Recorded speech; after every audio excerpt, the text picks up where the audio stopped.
hapon po. Dito kami sa farm namin. Gatanin muna tayo ng tanglad, guys. Ganito lang, guys. Lilinisan nyo lang yung puno. Ako kasi nililinisan ko yung puno.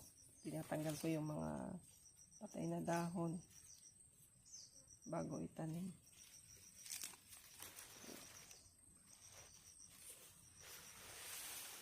Para tatanggalin yung mga patay na dahon, guys.